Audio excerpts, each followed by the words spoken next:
Welcome to the Power of Purity podcast, the show that empowers men to experience their sexual gift in a healthier way.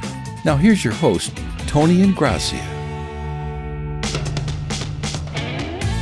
Hey guys, welcome back to the Power of Purity podcast, and thank you for being with me today. I really appreciate it. And if you were with me last week, you know that I began a new series of episodes that I've entitled 10 Things That Every Man Should Know About His Wife When It Comes to Sex. And I shared with you guys that I'm actually doing two companion series back to back. And the first one is this series, 10 Things That Every Man Should Know About His Wife When It Comes to Sex. And then the companion series will be 12 Things That Every Woman Should Know About Her Husband When It Comes to Sex. And I do think that these are important ideas and principles for us to talk about and to understand, because the fact is, I think there are significant differences between men and women when it comes to this topic of sex. And the fact is that sex really is a significant issue, a significant difficulty that causes hurt and confusion and tension and disorientation and mistrust and all this stuff that happens in the context of marriages around the issue of sex. Because I think that men don't always understand some things that they should understand about their wife when it comes to sex. And women don't always understand some things about their husbands that they should understand when it comes to sex.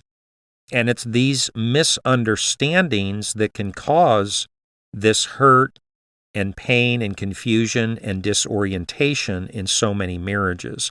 So what I'm attempting to do in these two companion series is just to bring some light and some wisdom and some guidance and some information to these two important topics, things that men should understand about their wives and things that wives should understand about their husbands when it comes to the topic of sex. And let me just say, guys, in the way of personal testimony, and for those of you that have listened to this podcast, you know my story and my wife's story and something of the journey that we've had together. But for us, this idea of disharmony was absolutely true. We have been married for 34 years as of the time that I'm recording this podcast episode. And the first half of our marriage was basically a total disaster. And our marriage was defined in those early years by this hurt, this confusion, this pain, this sense of being rejected and misunderstanding and disorientation. And it was just an absolute mess. And at the epicenter of our mess was, in fact, the issue of sex. And Sherry and I were just totally missing each other. We were incapable of connecting on a sexual level with one another. And I think we misunderstood a whole lot of things about each other. And the fact is, I think that if we could have truly understood some of the principles that we're going to be talking about in these two particular series, 10 things that men should understand about their wives and 12 things women should understand about their husbands when it comes to sex, I have no doubt that we would have been way more prepared to be healthier together in the context of our relationship. And it was, in fact, through our therapeutic process that we slowly and eventually began to comprehend some of these principles that we're going to be talking about. And I think that that was a gigantic part of the healing process for us in our marriage. So I have no doubt that these principles and these ideas can be very important, very therapeutic, very healing, very helpful. And I do pray that they will bring light and wisdom and guidance and help and strength into your mind, into your heart, and into your marriage as you seek to be healthier with your spouse. So God bless you for being here and for your willingness to listen to this podcast in general, and for your willingness to listen to this particular series specifically. So I really appreciate you being here. And with that being said, I guess we'll go ahead and get started. You know that last week I took the first episode of this series and basically presented an introduction to the series, and I shared 7 introductory observations and or comments about this list of 10 principles that I'm about to share with you. So that's what we did last week. And with that being said, I'm just going to go ahead and start with principle 1 of the 10 things that every man should know about his wife when it comes to sex. And the first principle is this. Principle 1. Your wife wants you to understand that healthy sex occurs within the context of a healthy relationship. And the fact is, guys, you cannot separate or disconnect these two ideas. They go together. They'll always go together. The concept of relationship and sex. And therefore, the reality of the relational environment of your marriage will directly and profoundly affect the reality of the sexual environment of your marriage. Or said another way, if the relational connection's good, then the sexual connection can be good also. And if the relational connection's bad, then the sexual connection will probably be bad also. Or, said another way, if the relational environment of your marriage is healthy, then the sexual environment can be healthy as well. And if the relational environment of your marriage is not healthy, chances are very slim that the sexual environment of your marriage is going to be healthy.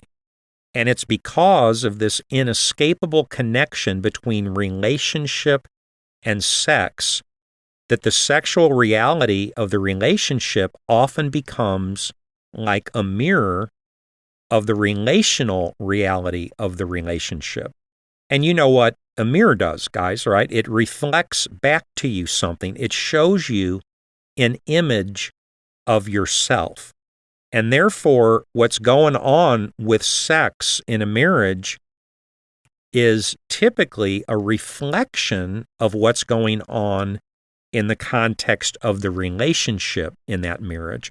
Or said another way, sex doesn't lie.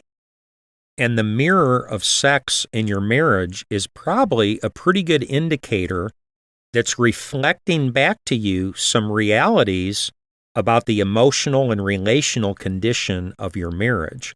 So guys, I think it's incredibly important that we really understand and embrace the reality of this first principle of the 10 things that every man should understand about his wife when it comes to sex.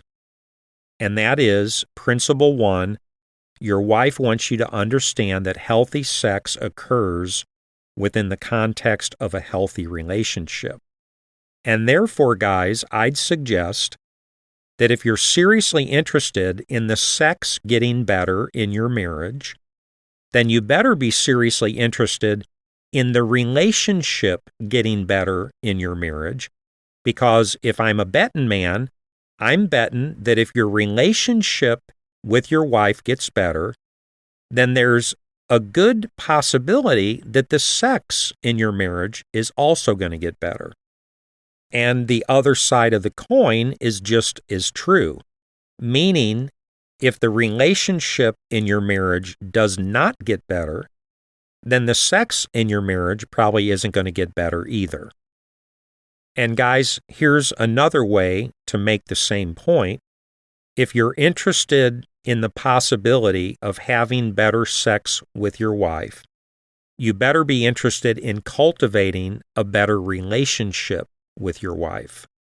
And in view of that, you might want to think about and work on and pay attention to maybe 101 different things that would contribute to a healthier relationship between you and your wife, including things like this: having more conversations with your wife and being more emotionally, verbally, and relationally present to your wife, and spending more time with your wife, and maybe becoming best friends with your wife, and learning how to talk with your wife, and learning how to affirm and esteem and honor and appreciate your wife, and learning to listen to your wife in a way that makes her feel heard and understood, and making your wife feel like she's really special to you, and making your wife feel cared for, not just physically and financially, but emotionally and relationally and spiritually,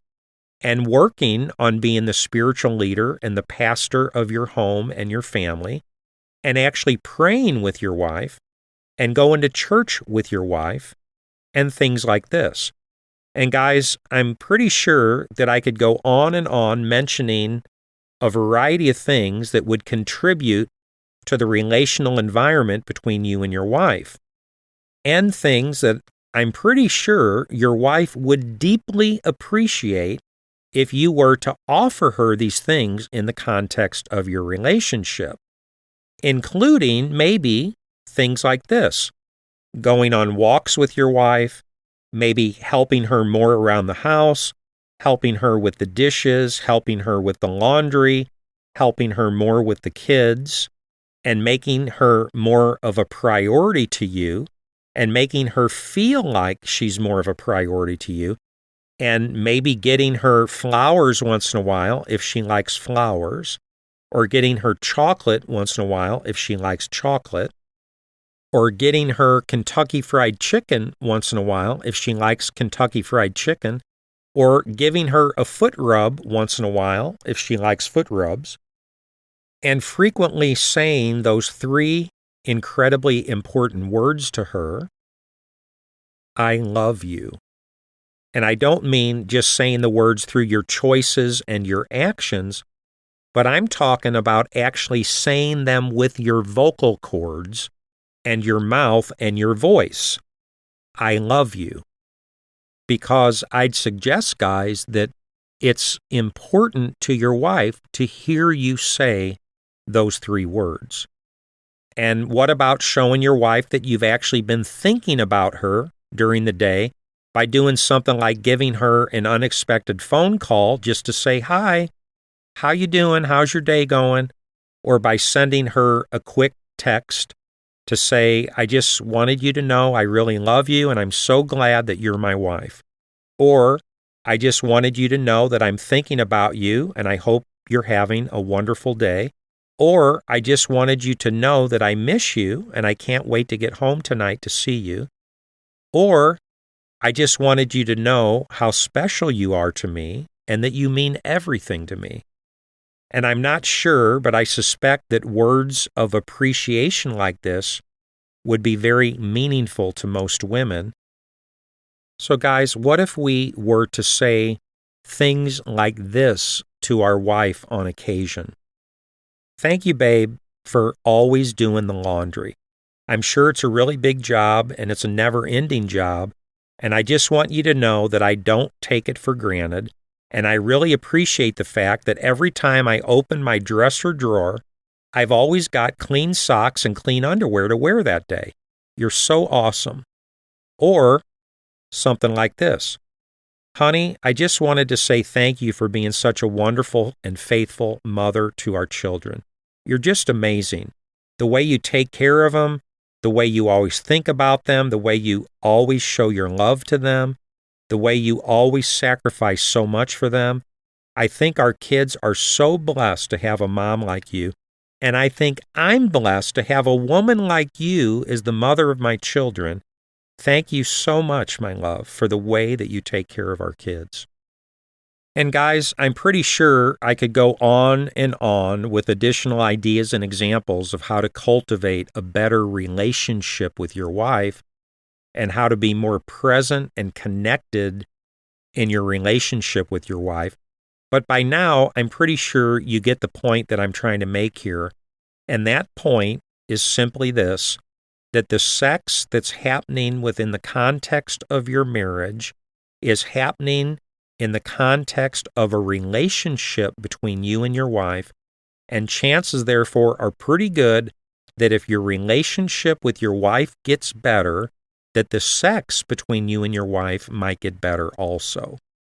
And with that being said, guys, I'd like to go ahead and share with you a picture that I saw in my mind's eye as I was thinking about this, and it was the metaphor of a greenhouse.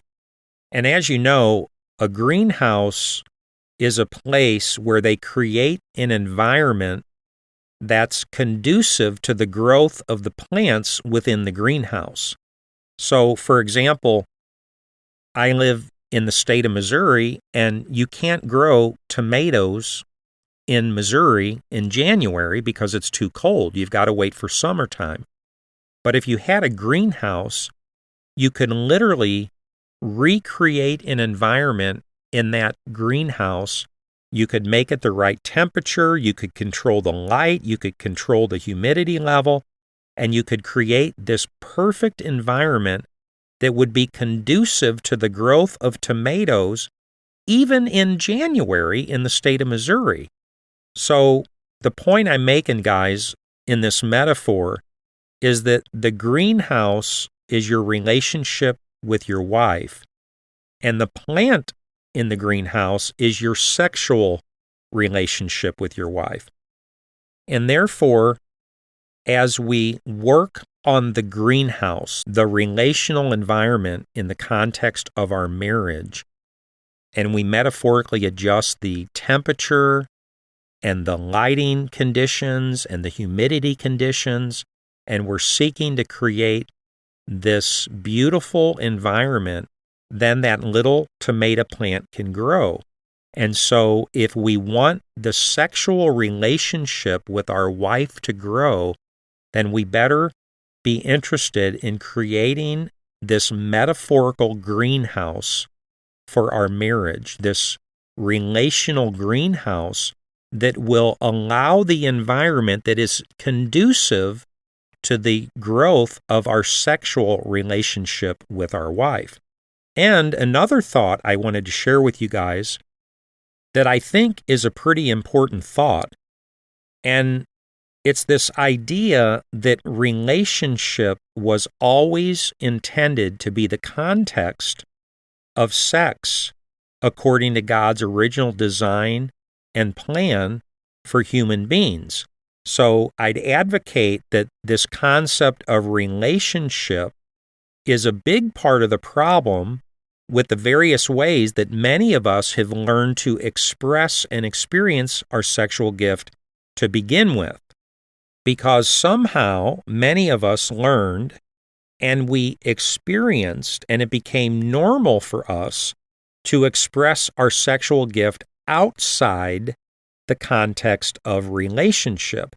And I'd advocate that this is very contrary to God's original design, purpose, and plan for the expression of our sexuality, because God always intended for sex to happen within the context of a committed, loving, and monogamous relationship between one man and one woman within the bonds of marriage. And a big problem is that many of us learn to express and experience our sexual gift completely outside and completely devoid of authentic relationship in any way.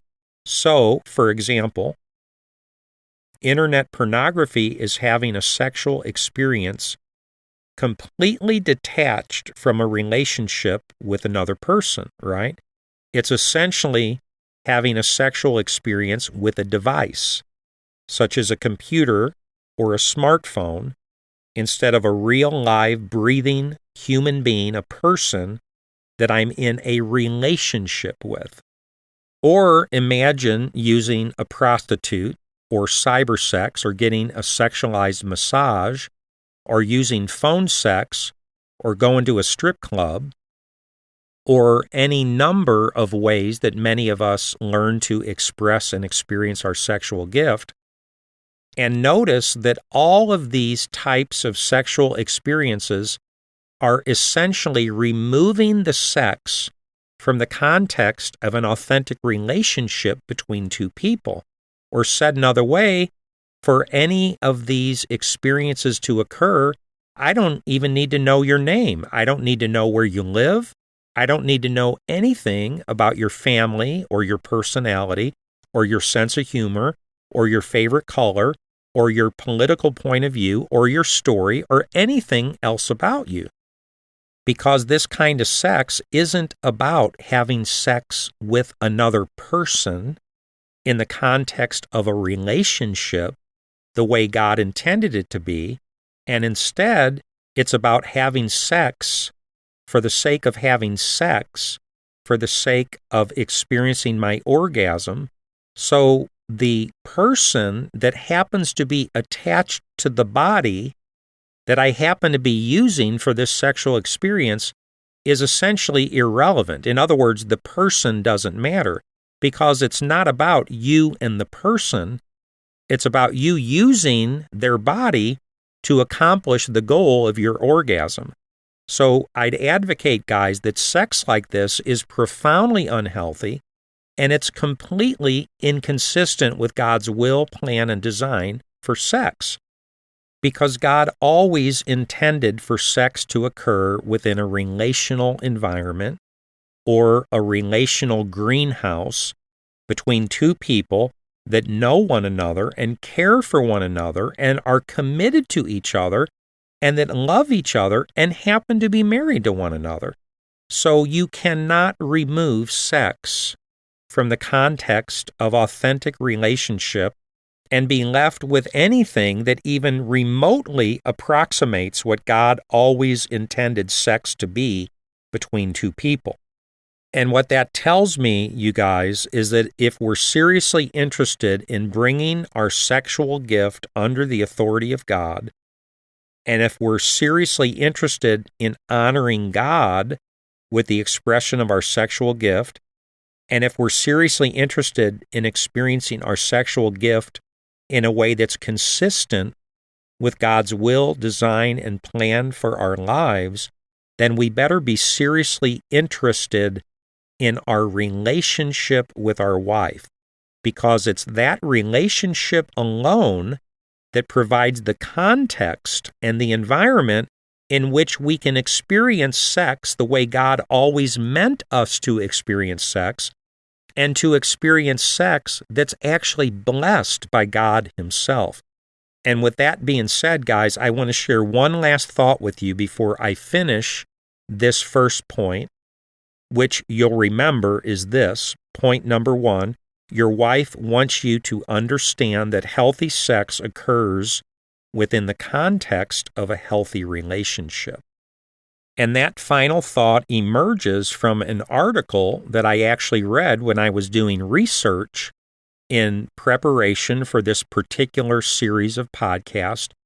And I just thought this article was interesting because this particular article presented what it claimed to be 3 surefire aphrodisiacs. And I just want that to sink in for a moment, guys, because just think about this. If I could tell you that I know about 3 surefire aphrodisiacs that you could find that are available to you, and that these 3 aphrodisiacs would stimulate significant sexual desire and passion and interest and longing in your wife, would you be interested in these 3 aphrodisiacs? Would you be interested in unleashing these 3 aphrodisiacs upon your wife so she'd be irresistibly attracted to you and drawn to you and filled with sexual desire and interest and passion and longing like never before? And by the way, that's what an aphrodisiac is defined as. An aphrodisiac is something that stimulates intense sexual desire. And let's just be honest, guys, if there really was such a thing, I have no doubt that most guys would be very interested in apprehending this secret. And if there really was just one authentic aphrodisiac that really worked, most guys would beg, borrow, or steal in order to discover the secret, let alone 3 surefire aphrodisiacs. Are you kidding me? You mean there's 3 surefire aphrodisiacs, according to this article, that are almost guaranteed to stimulate significant sexual desire and passion and interest and longing in my wife, are, according to the definition of aphrodisiac, something that will stimulate intense sexual desire in my wife. Then some guys might begin to beg me, please, Tony, stop torturing me. Please tell me what they are. What are these 3 surefire aphrodisiacs that are going to transform my wife and help my wife to be more sexually alive and passionate than ever before? So hold on to your seat, guys. This is going to change everything. This is the secret you've been waiting for the past 20 years. And now I'm going to tell you what these 3 aphrodisiacs are. Drum roll, please. And the 3 surefire aphrodisiacs are appreciation, consideration, and conversation. And just in case you didn't hear me, let me say it one more time. The 3 surefire aphrodisiacs are appreciation, consideration, and conversation. And guys, I sincerely hope that you weren't just now disappointed when you heard what the 3 surefire aphrodisiacs really are, because I sincerely think there might be a lot of truth to this and a lot more power behind this than we just might realize. Or said another way, this isn't just a joke. Like, wow, Tony, really? These are the kind of things that are aphrodisiacs to my wife? These are the kind of things that will stimulate sexual desire in my wife's heart. Things like appreciation, consideration, and conversation. These are the kind of things that are going to create more sexual desire in my wife. Appreciation, consideration, and conversation. And as I bring this first point to a close, you guys, I just want you to notice that all 3 of these suggested aphrodisiacs are relational in nature, which means they all 3 occur within the context of a relationship between a man and a woman: appreciation, consideration, and conversation. And therefore, I feel like this particular article and the suggestion of these 3 aphrodisiacs actually confirms the first principle of the 10 things every man should know about his wife when it comes to sex, which is this. Principle number 1, your wife wants you to understand that healthy sex occurs within the context of a healthy relationship. And guys, in the way of a proof text to conclude this first point, I'd like to borrow the words that Jesus himself often used at the conclusion of some important point or teaching that he happened to be making at the time. I would choose Matthew chapter 11, verse 15, which says this: "He who has ears to hear, let him hear." Your wife wants you to understand that healthy sex occurs within the context of a healthy relationship. And with that being said, guys, it brings me to the second principle of the 10 things men should know about their wives when it comes to sex.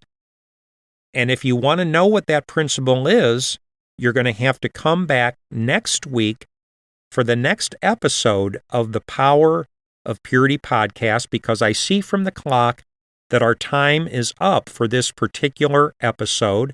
I can't believe that I was only able to cover the first principle of the 10 principles today, But we're just going to continue to move forward as we work our way through these 10 principles.